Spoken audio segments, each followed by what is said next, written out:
जिंदगी में सुख पाना है तो सुख का त्याग करना ही पड़ेगा।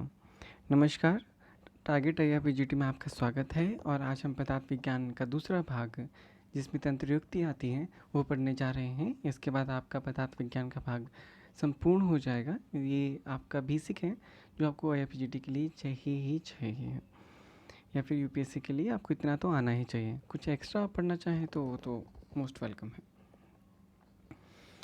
सबसे पहले आता है तंत्रयुक्ति।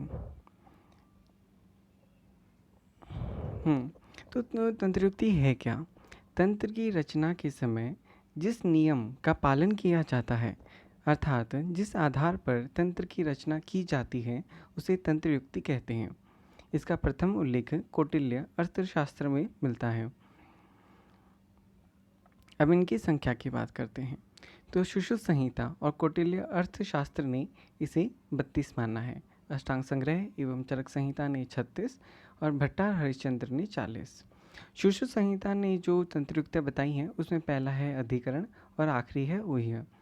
चरक संहिता की जो 36 तंत्रयुक्ति हैं उसमें जो 4 एक्स्ट्रा है वो है प्रयोजन, प्रत्युसार, उद्धार और संभव।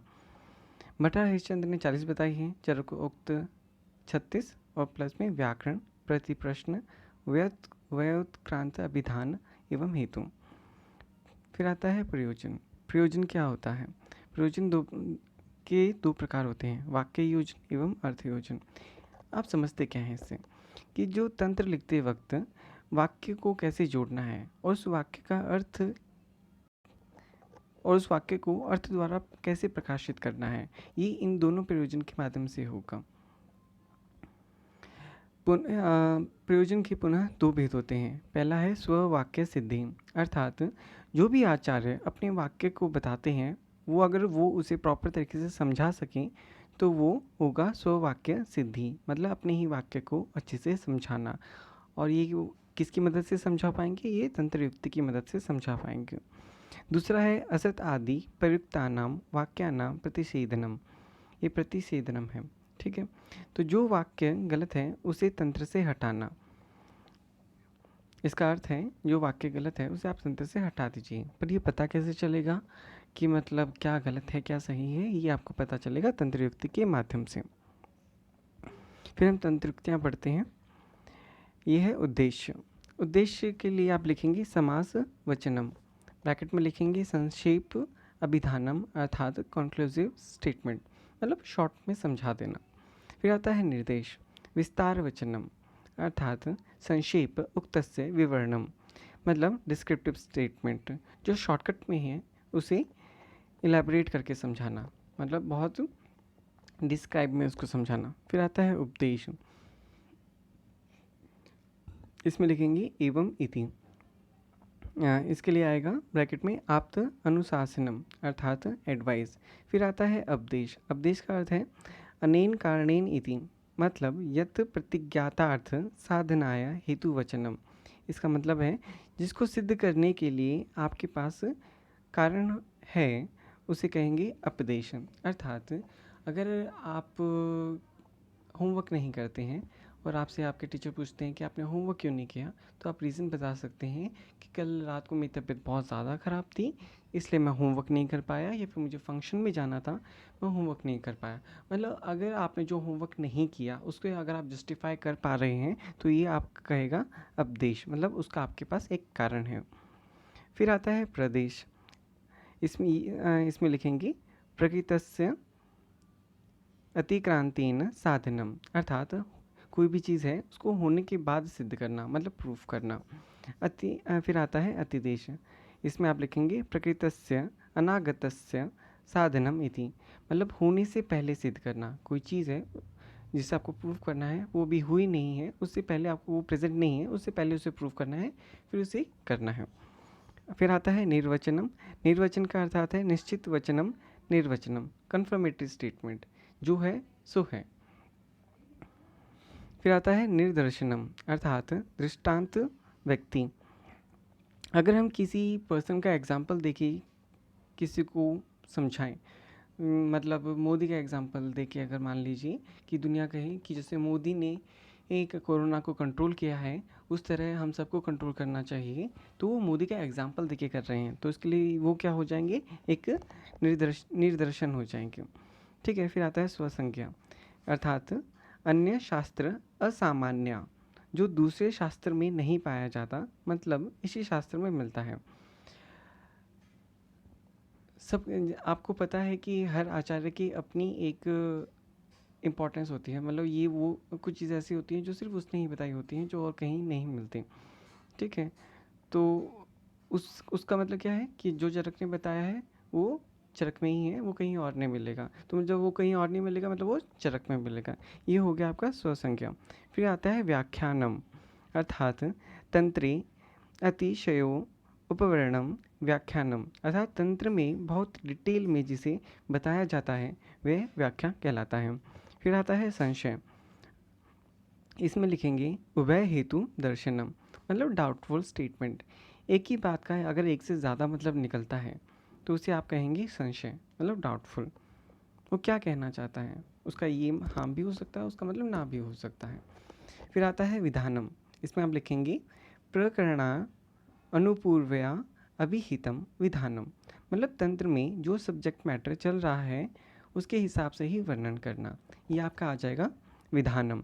फिर आता है प्रसंग, इसमें आप लिखेंगे प्रकरणांतरेण समापनम प्रसंग, अर्थात प्रकरण के बाद उसका समापन करना, मतलब उसका कंक्लूजन करना, ये आपका हो जाएगा प्रसंग। फिर आता है नियोग, इदम एव कर्तव्यम, ऐसा ही कर्तव्य है, मतलब ये आपका कर्तव्य है, मतलब पथ्य भोजन करना चाहिए, आपको हमेशा अच्छा खाना खाना चाहिए, ये आपका कर्तव्य है। फिर आता है समुच्चय, इदम च इदम इति, ये भी हो सकता है वो भी हो सकता है, अर्थात एक बात को दूसरे बात के साथ बताना, ये इंपॉर्टेंट है, इस बात का ध्यान रखिएगा। फिर आता है विकल्प, इसमें क्या आएगा, जैसे यहाँ पे आया था इदम च इति, तो इसमें आएगा इदम व इति, इसमें च है, इसमें च नहीं है। ठीक है, इस बात का आप ध्यान रखिएगा। इसमें ब्रैकेट में लिखेंगे पक्षीय अभिधानम, अर्थात एक पक्ष की बात बताना ये विकल्प है, और दोनों पक्ष की बात बताना ये समुच्चय है। फिर आता है अनुमत, इसमें लिखेंगे परमत प्रतिसिद्धम अनुमतम, दूसरे आचार्यों की मत या सिद्धांत को मान लेना, ये आपका अनुमत है। मतलब जैसे बागभट्ट ने चरक से भी लिया था, शिशु से भी लिया था, तो उन्होंने जो जो वो मत थी जिनको उन्होंने एक्सेप्ट किया वो आ गया आपका अनुमत। फिर आता है प्रत्युसार, प्रत्युसार मतलब परमत निवारणम, दूसरे के मत को हटाना, मतलब कुछ बातें जो उन्हें अच्छी नहीं लगी, जो उनको उनके मत का अच्छा नहीं लगा, वो उन्होंने हटा दिया, यह आ जाएगा आपका प्रत्युसार। फिर आएगा उद्धार, परपक्ष दूषण कृत्वा स्वपक्ष उद्धारणम, दूसरे के मत को दूषित बताते हुए अपने मत सिद्धांत वाक्य को इस्टेब्लिश, अर्थात समझाना, मतलब उसे बताना, यह आपका आ जाएगा उद्धार। फिर आता है आपका अपवर्ग, इसमें आप लिखेंगे अभिव्याप्य अपकर्षण, जो डिटेल में बताया है उसे थोड़ा कंस्ट्रक्ट करना, मतलब सिद्धू को छोड़कर बाकी सब मध्य स्तनवर्धक हैं, तो यहाँ पे आपने सारे मध्य का नाम लेके ये नहीं बोला कि ये स्तन्यवर्धक हैं, आपने सिंपल सा कह दिया कि मध्य में सिद्धू को छोड़ दीजिए, बाकी सब स्तन्यवर्धक हैं। फिर आता है अनागत वेक्षणम, इम्पॉर्टेंट है, एवं वक्ष्यति इति, मतलब भविष्य में वर्णन करना। आपने चरक के चैप्टर्स जब पढ़ते हैं तो वहाँ पे लिखा हुआ कहीं कहीं लिखा हुआ आता है कि इसका वर्णन हम आने वाले विमान स्थान या फिर चिकित्सा स्थान में पढ़ने जा रहे हैं, तो मतलब वहाँ पे वो उस चीज़ को बता नहीं रहा है, मतलब उस चीज़ के बारे में, उस व्याधि के बारे में, उस लक्षण के बारे में बता नहीं रहा है, बस हाँ ये बता रहा है कि इसे आप विमान स्थान या फिर निदान स्थान या फिर चिकित्सा में पढ़ने जा रहे हैं, मतलब भविष्य में पढ़ने जा रहे हैं। फिर आता है अतिक्रांता वीक्षणम, इसमें आप लिखेंगे यत पूर्वम उक्तमम, मतलब अतीत में वर्णन। जैसे चरक सूत्र 28 में धातु प्रदोषज जो विकार हैं, जिसमें जो रक्तज है उसके लक्षणों में बताया गया है कि जो वहाँ पे लिखा है कि जो 24वें चैप्टर में ये जो लक्षण बताए गए हैं वही यहाँ पे हैं, ठीक है। तो अब यहाँ पे उसने दोबारा कुछ नहीं बताया, पर यहाँ पे तब इसने ये बताया जो हम पहले पढ़ चुके हैं वही चीज़ यहाँ पे आएगी। उसने दोबारा वहाँ पे लिखा नहीं है, सिर्फ ये मेंशन किया है। तो ये आपका आ जाएगा अतिक्रांता वीक्षणम। फिर आता है पूर्व पक्ष। आक्षेप पूर्वकः प्रश्न, एक्यूज करते हुए प्रश्न पूछना। अर्थात मान लीजिए आपने होमवर्क नहीं किया, तो आपका गुरु आपसे ये सवाल पूछता है, तुम्हें होमवर्क नहीं करना होता क्या? मतलब वो उसे एक्सक्यूज़ कर रहा है, तुमने होमवर्क क्यों नहीं किया। मतलब जो उसकी टोन थी उससे ये पता चलता है वो उसे ताने मार रहा है, तुम्हें होमवर्क करना चाहिए था पर तुमने होमवर्क क्यों नहीं किया। वो एक ताने मारते हुए उससे सवाल पूछता है, ठीक है, प्यार से सवाल नहीं पूछता कि क्या आपने होमवर्क क्यों नहीं किया। तो उसे एक्यूज़ करते हुए प्रश्न पूछता है। फिर ये आता है निर्णय। निर्णय में आएगा तस्य उत्तरम निर्णय, मतलब उसका आंसर देना, जो पूर्व पक्ष का जो आंसर दिया गया है वो हो जाएगा आपका निर्णय। फिर आता है एकांत। इसमें लिखेंगे सर्वत्र यद् अवधारणेन उच्यते, अर्थात इसमें एग्जाम्पल देंगे आप, निशोत विरेचक है पर मदन फल वामक है। फिर आता है अनेकांत। कचित तथा कचिद अन्य अतिथि, इसका अर्थ है एक ही बात को अलग अलग जगह बताया जाना। फिर आता है ऊह्यम। ऊह्यम क्या है? मन का कर्म भी है, मन का विषय भी है, और यहाँ पे क्या है, एक तंत्र युक्ति भी है, ठीक है। इसमें आप लिखेंगे यद निर्दिष्ट बुद्धिया अवगम्यते तद ऊह्यम। तंत्र में यदि कोई बात नहीं लिखी पर बुद्धि से समझ जाना, ये आपका हो गया ऊह्यम। मान लीजिए आप कोई सस्पेंस वाली स्टोरी पढ़ रहे हैं या फिर थ्रिलर मूवी देख रहे हैं, वहाँ पे वो आपको कुछ नहीं बता रहे कि ये खून किसने किया है, पर आप अपनी बुद्धि से समझ पा रहे हैं कि ये खून किसने किया होगा। आप एक गेस करते हैं, उसे बोलते हैं ऊह्यम। फिर आता है अर्थापति। अर्थापति एक वाद मार्ग भी है, एक प्रमाण भी है। अर्थापति के लिए है यद कीर्तितम अर्थापद्यते, अर्थात जो नहीं कहा गया उस अर्थ को समझ जाना। अर्थात दही रात में नहीं खानी चाहिए, तो इसका मतलब क्या है, दिन में खानी चाहिए। ऐसे ही व्याधि संतर्प, अगर कोई व्याधि है वो संतर्पण साध्य नहीं है, मतलब क्या हो गया, वो अपतर्पण साध्य है, ठीक है। मम्मी कहती है, जैसे अगर आप बाहर खेलने जा रहे हैं तो मम्मी कहती है कि मतलब आप इसके घर में मत जाना, मतलब आप किसी और के घर में जा सकते हो, बस इसके घर में नहीं जाना। फिर आता है विपर्य, अर्थात यद यद त्राभिहितम तस्य प्रतिलोम्यम, अर्थात ऑपोजिट, जो कहा गया है उसका उल्टा कहना। फिर आता है वाक्यशेष। येन पदेन अनुक्तेन वाक्यम समाप्यते ही सह, जिस पद के बिना लिखे या बिना कहे वाक्य को समापन करना। फिर आता है हेत्वार्थ।